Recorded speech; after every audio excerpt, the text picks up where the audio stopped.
Hello everyone, welcome to Learning Fashion with Stitchart. This is Stitchart Fashion Training School / Design.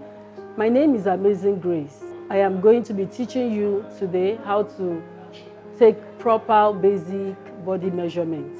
Welcome on board with us.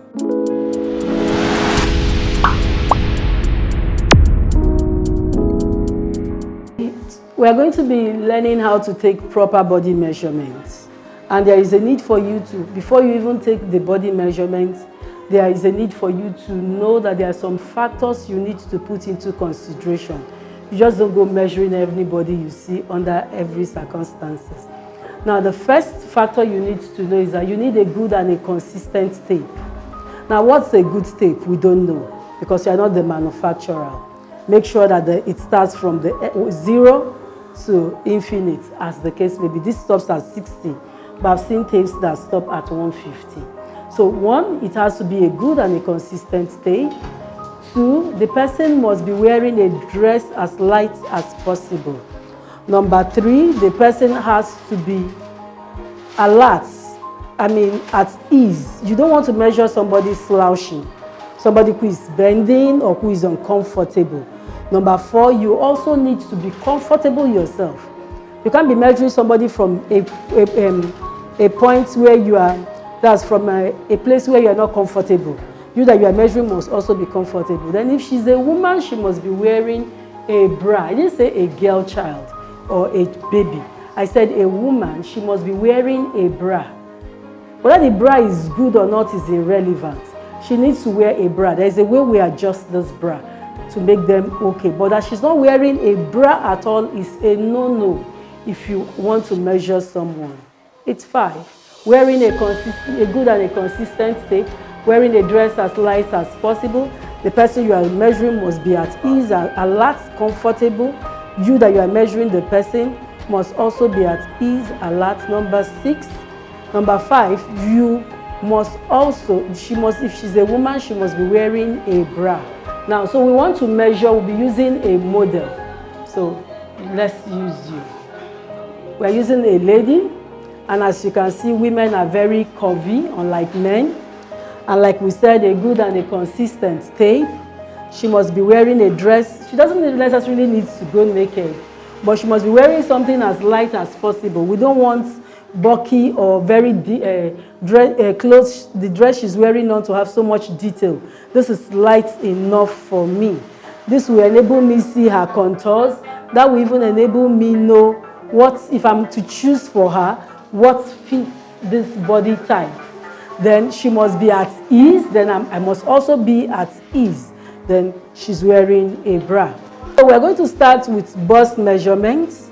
And the bust measurement is taken from the fullest part of her boobs. The fullest part of the bust. And I like you measure, you put your tape sideways like this. You make sure that it's round, not dropping anywhere. You don't squeeze her, and I don't like measuring with ease. If you measure with ease, you cannot control it. We'll explain what we mean by controlled and ease later, but right now, just learn to measure with your measure actual. Then you don't squeeze the person, you don't ease out unnecessarily. The bust is measured at the fullest point, usually the bust point. Then the next is the waist. Now we have the waist region could be very dicey. We have the upper waist, we have the natural waistline, and we have the lower waist. If we talk about waist without specifying, we actually want the natural waistline. And the natural waistline is defined. I don't want to go into different schools of thought on how to get your natural waistline. But the natural waistline is defined as the smallest, where the lady is contoured. Our model here seems to have a lot of, bulge at the side. We have to look for the smallest part of her waist. Some people will tell you navel and you come up. The navel part is the lower part of the waist, because we said we have 3 types of waistline: the upper waist, the natural waistline, and the lower waist. But today we'll be dealing with basic body measurement. The natural waistline is what we are looking for. where when you wear the dress, your client wears the dress, it will fit. It enhances fitness. If you miss this point, you start producing a heel-fitted dress. So the natural waistline is usually the smallest part because that's where we'll contour in. So our model here today, it's not a big deal if your model is small or big because your client will come in various sizes. So we have her natural waistline. We're not squeezing her, and I am not adding unnecessary ease. The next one I want to measure is the hip. I usually will abbreviate my hip as H. Now the hip is measured at the fullest part of the buttocks. You know, this is different from the biology hip. This is fashion, and we are wearing the client will be wearing the dress. You measure the client at the fullest part of the buttocks, and you can see this is tight, so I'll ease out a bit. It's still tight. That's how I actually do it. Now it has passed. Now why do I have to go up and down? I have to go up and down because some people actually have their hip, they have protruding backside. Why some people have protruding hip at the side here. Why some people even have the both. So when you are measuring the hip area, when you're taking the hip measurement, you measure, you have to go up and down to make sure that your measurement covers both the protruding back region and the hip area. Okay, so you are going to go like this, then you write down on your, whatever you are using as your measurement recorder. So the next one I will measure now is from the highest point of the neck. I want to get the bust point, I want to get my under bust, I want to get my natural waistline, and I'm going to put my tape. Usually some people don't even know where to put the tape. You don't put the tape at the fall of your shoulder slope. At the highest point of the shoulder, that's the neck area here, you get your bust point at the fullest part of the boobs. Then the under bust is exactly at the seat of the boobs. You might want to jack this up. You might want to jack, but what she's wearing is good, so we are good to go. We have bust point at the fullest part of the boobs, then under bust here. The natural waistline is this one we are getting now, which is the half length.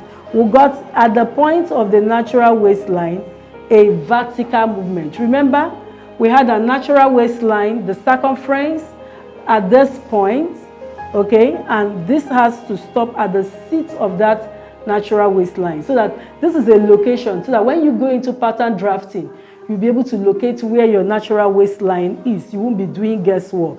Then still on vertical measurements, I put my tape across.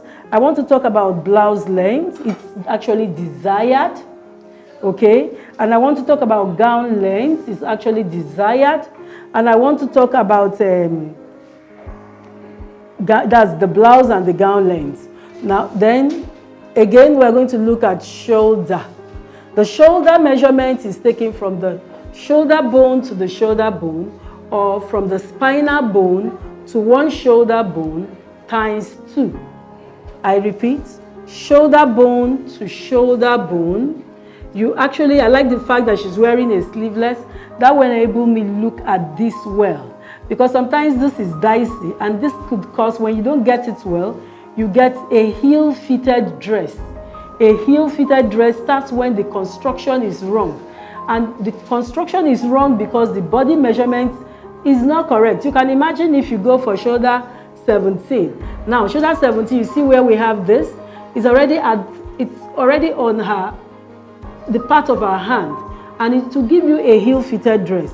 So, like I said, shoulder measurement SH is shoulder bone to shoulder bone, or spinal bone to one shoulder bone times 2. Then we also need to measure the back here. We'll be needing it during construction, and you write back.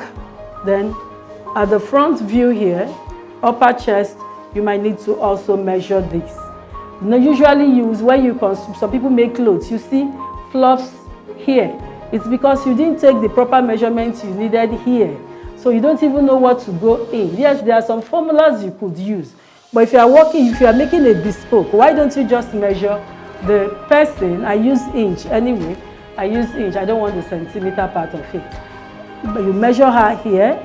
You might need to measure neckline, neck depth, because that's desired, and you have to agree with your client what she wants or what he wants.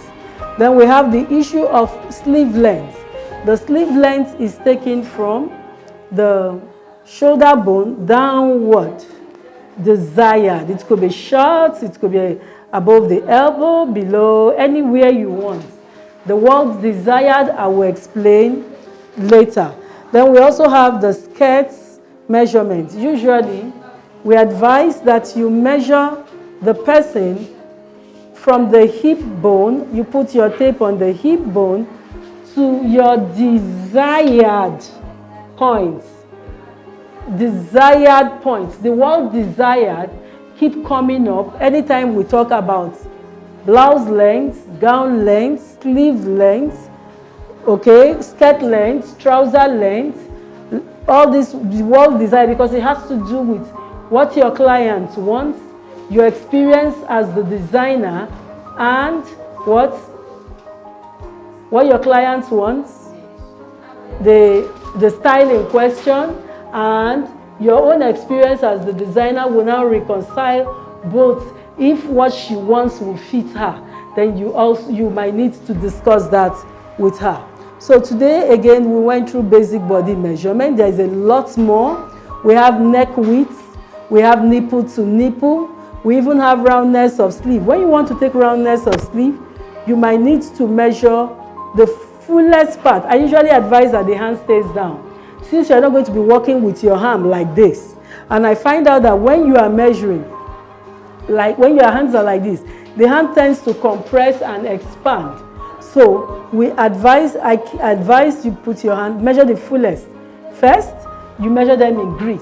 If you now need to measure this, depending on the length of the dress you do, if you also need to measure this, depending on the length of the sleeve, I mean to say. But when you are if you have to measure this, you might need to also be sure that it will pass.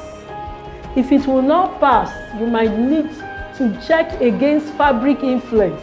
If the fabric has zero elasticity, you must make sure that it will pass. If you measure 8 with a fabric that has zero elasticity, you are in trouble, because it will not pass.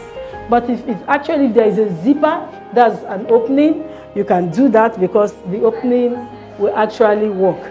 But if it's zero elasticity, you might need to make sure that she can't pass. And one thing I know about clients is that they don't like undue stress. So you might need to agree with her if she wants comfort over fitting. Because for those ones who want comfort over fitting, they might not want to struggle with these parts coming out. But the ones that want fitting over comfort, they'll tell you, let it be tighter. I will know how to get myself inside it. And I think that's a wrap for this.